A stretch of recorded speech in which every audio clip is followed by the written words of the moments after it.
Boa tarde, meus amigos. Tudo bem? Neste vídeo, a minha intenção é mostrar para vocês como a gente elabora uma planilha de cálculo no Tribunal de Justiça de Minas Gerais. Ok? É bem provável que essa mesma metodologia possa ser utilizada em outros tribunais, mas no caso, vamos focar no Tribunal de Minas, tá? Então, de uma forma bem resumida, os cálculos de liquidação no Tribunal de Justiça de Minas Gerais basicamente são divididos em três etapas.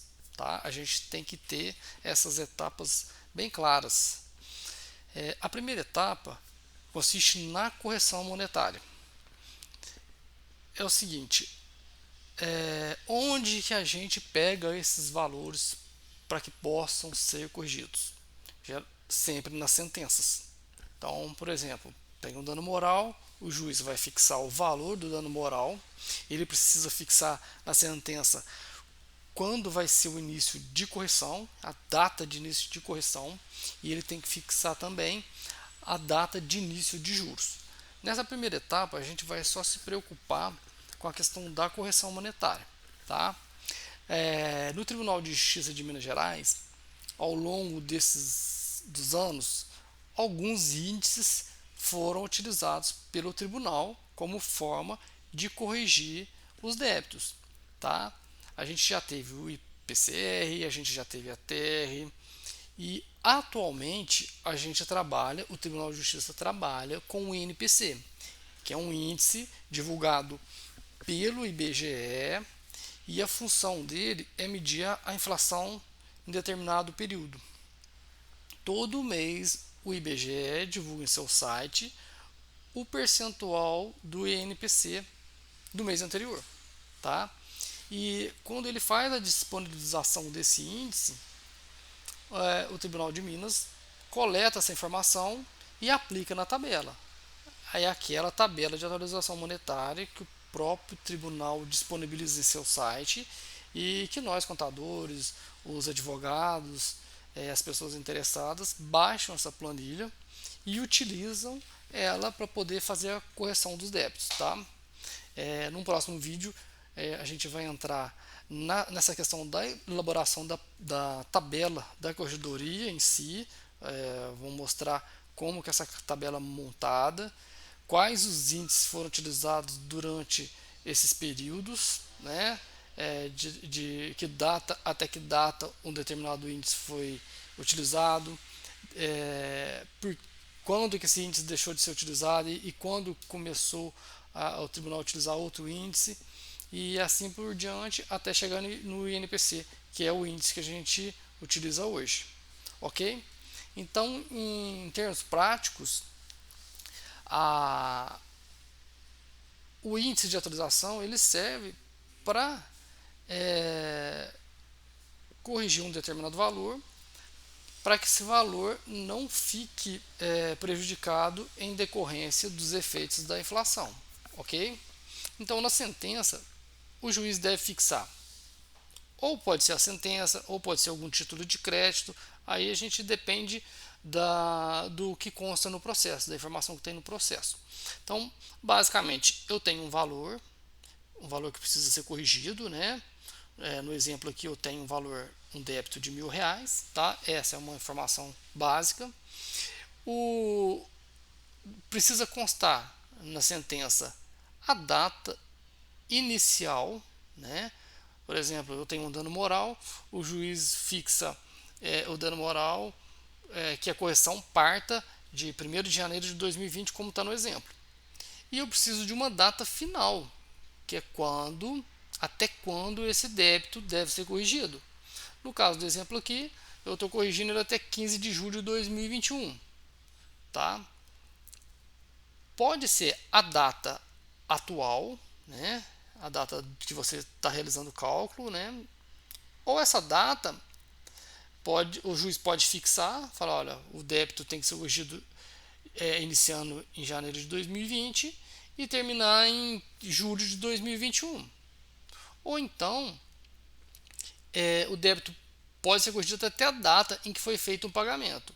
Em vídeos posteriores, a gente vai entrar nesse detalhe e eu explico um pouco melhor. Então, esse índice de atualização monetária, ele está corrigindo esse débito de R$ 1.000 no período de janeiro de 2020 até julho de 2021, aplicando o índice de 0,961418 sobre R$ 1.000, eu tenho um débito corrigido de 1.096.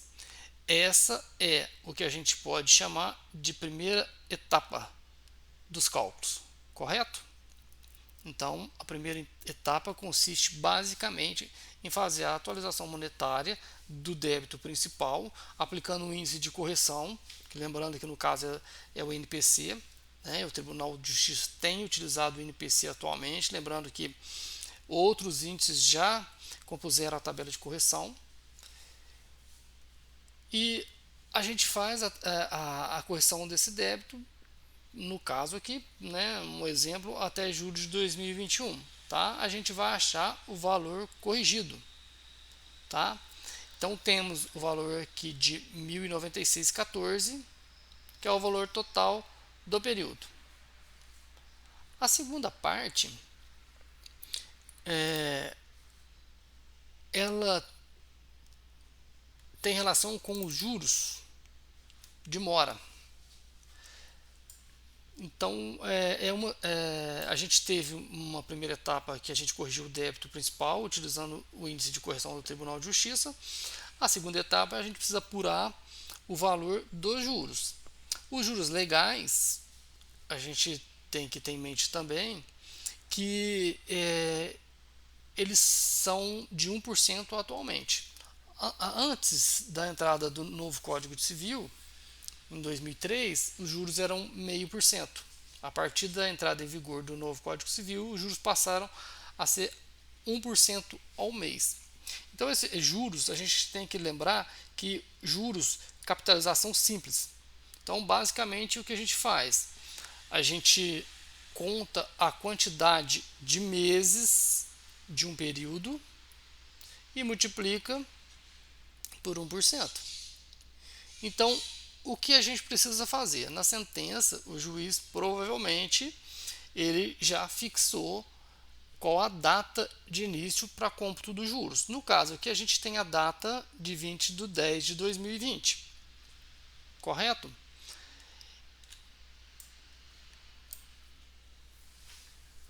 (20 de 10 de 2020) foi o início dos juros. Lembrando que o final dos juros ele deve coincidir com aquele mesmo final de juros que a gente utilizou lá na correção monetária, tá? Ou, por exemplo, pode ser a data atual ou alguma data que o juiz especificou, tá bom? No caso da correção monetária foi julho de 2021, tá? Então, o que a gente precisa fazer? Contar a quantidade de juros no período entre outubro de 2020 até a data da realização do cálculo. Então, se a gente pegar lá mensal e contar a quantidade de meses, a gente vai ver que tem 9 meses nesse período. Se eu tenho 9 meses no período, basta eu multiplicar 9 vezes 1%, ok? Eu tenho 9% de juros moratórios. Lembrando que são juros simples, tá? Juros compostos, capitalização composta, são casos bem específicos e depende de decisão determinando a aplicação. Ou então, algum cálculo que a gente tem que fazer e que deva observar o contrato e que as partes estipularam que sobre algum débito devam ser computados juros capitalizados, tá? Eu sei que o valor eu tenho que ter como referência para poder aplicar esses 9% de juros, nesse caso aqui desse exemplo, o valor do débito corrigido. Vou voltar lá naquela planilha que a gente tinha feito antes. A planilha, se a gente observar, ela tem o saldo, um débito corrigido aqui de 1.096. tá? Então a gente tem que computar os juros. Esse 1096 eu tenho que calcular os juros desse período, né? Na verdade, nos juros do período lá de referência para os juros, né? Então, 1096, que é o débito corrigido, vezes 9%, que é a quantidade de juros. Eu não posso aplicar os juros sobre o débito base. Eu já vi alguns colegas fazendo essa aplicação sobre o débito original, e isso não está correto. O correto é aplicar, primeiramente a gente corrigir o débito, achando o valor corrigido, a gente vem e aplica os juros de mora sobre ele, tá ok? Então a gente tem que ter como referência esse valor do débito corrigido, nunca o valor do débito originário. Vamos voltar na apresentação dos juros. Então eu tenho aquele 1096, né, que é a base. Eu aplicando 1096, esse percentual de juros do período sobre aquele 1096, eu vou encontrar aqui um débito de o valor de juros. Os juros vão corresponder a R$ 98,65. Então, na primeira etapa, o que eu fiz? A primeira etapa eu fiz a correção do débito, a correção. A segunda etapa eu apurei os juros de mora, ok? Então, duas situações diferentes aqui, tá? Correção monetária, juros de mora. A terceira e última etapa, ela consiste na soma dessas duas primeiras etapas, né? Vou abrir a terceira etapa aqui. É bem simples.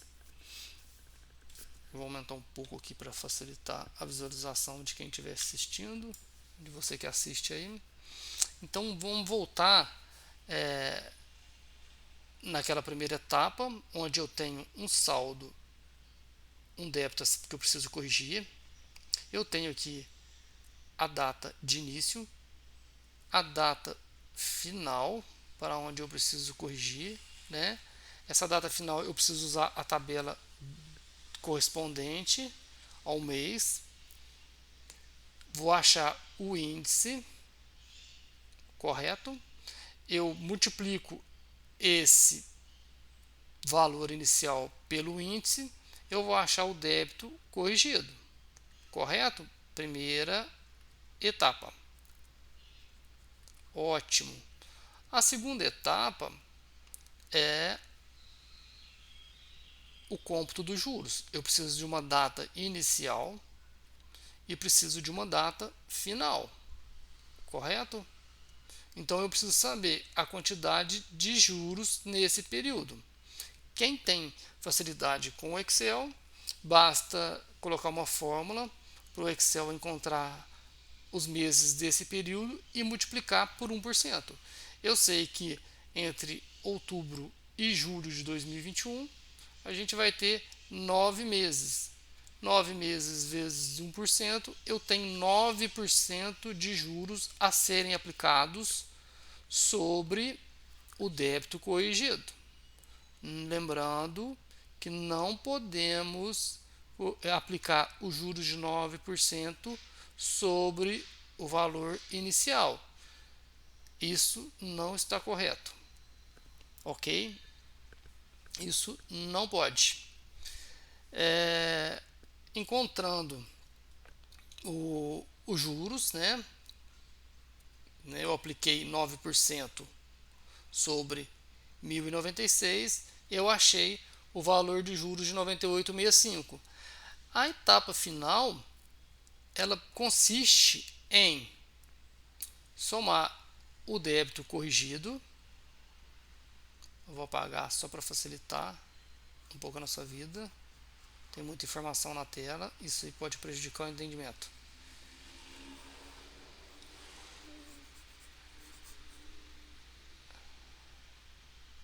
É bem fácil e muitos de vocês que estão vendo aí provavelmente já se depararam com esse tipo de cálculo. Muitos fazem na mão, na calculadora, e apenas transcreve para o Word, por exemplo. Tem alguns colegas que têm dificuldade de trabalhar com Excel, mas boa parte já consegue fazer no Excel, né? O Excel é uma ferramenta muito útil para esse tipo de cálculo e ela facilita bastante a nossa vida, tá?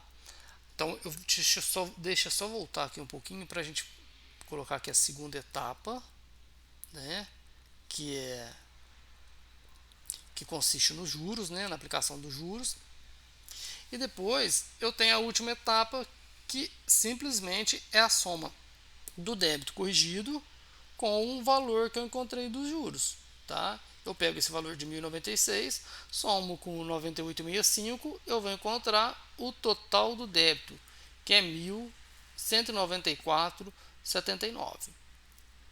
Então, pessoal, basicamente o nosso trabalho é fazer esse tipo de cálculo. A gente corrige o valor que o juiz fixou na sentença, no período, né? Ele provavelmente, na maioria das vezes, eles colocam qual que é a data inicial que esse valor deve ser corrigido, e a gente encontra o índice do período. A mesma coisa a gente faz com os juros. O juiz fixou a data de início dos juros e o nosso trabalho é encontrar a quantidade de juros que existe entre o início que o juiz fixou até a data que a gente está fazendo o cálculo, por exemplo, tá? Se não constou na sentença esses parâmetros, eu sugiro que se faça a promoção para que o juiz estabeleça, né? A gente, como simplesmente servidor que vai executar esse tipo de cálculo, a gente não tem competência para poder estabelecer esses critérios. Esses critérios só o magistrado pode fixar na sentença, tá? Se foi omisso, sugiro que faça a promoção para que o juiz estabeleça. A promoção é necessária para poder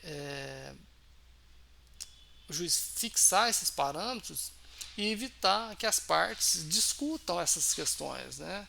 Porque se a gente não faz a promoção, o juiz não fixa e a gente faz da forma que a gente entende que é correta, a gente dá abertura para que as partes divirjam do nosso cálculo. E aí vai ser bem mais trabalhoso. Ok? Então, só finalizando o vídeo aqui, essa seria a nossa terceira etapa. Tá? Então, de uma forma bem sintética, eu tenho o débito principal, correto? Eu vou aplicar o índice de correção, encontro o débito corrigido. Depois eu aplico os juros que eu encontrei no período, né? Encontro o percentual de juros e depois eu somo correção débito corrigido com os juros. Encontro o débito total. Sobre esse débito total, pode incidir honorários,